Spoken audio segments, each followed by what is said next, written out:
أول ما دعت الرسل إليه هو توحيد الله. فإن الرسل من أولهم إلى آخرهم بعثوا إلى أممهم يأمرونهم بعبادة الله وحده لا شريك له. وأما الشرط السابع فهو القبول يعني تقبل كل ما جاء عن الله تعالى، وعدم رد شيء من الشريعة، بل يقبل الشرع كله بصدر رحب ويمتثل له.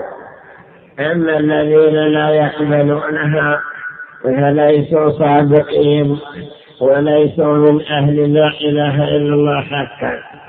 وكذلك الذين يقبلون البعض دون البعض فهؤلاء أيضا ليسوا صادقين وليسوا من أهل حقيقة التوحيد وحقيقة معنى لا إله إلا الله.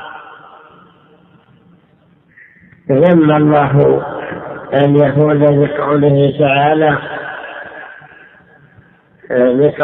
تعالى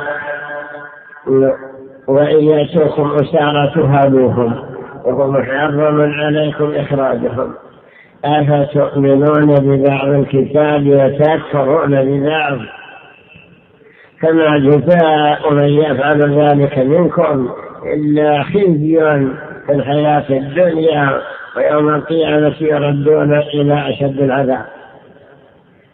لماذا؟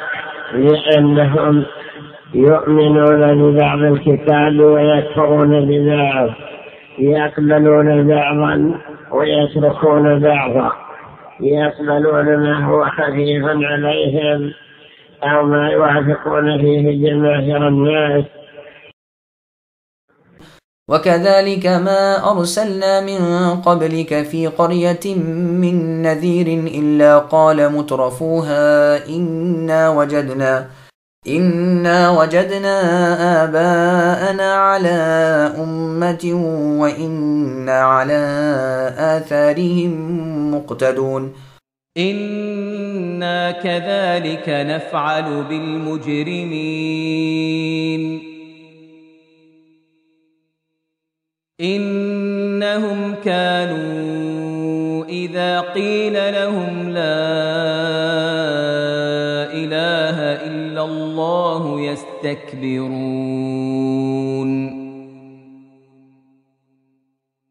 ويقولون أئنا لتاركو آلهتنا لشاعر مجنون.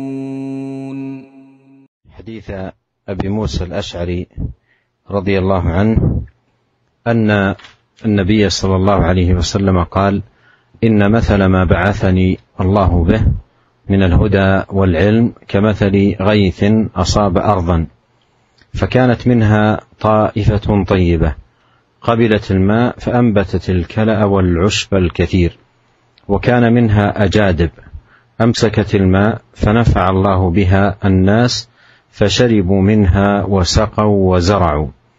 وأصاب طائفة منها أخرى إنما هي قيعان لا تمسك ماء ولا تنبت كلأ.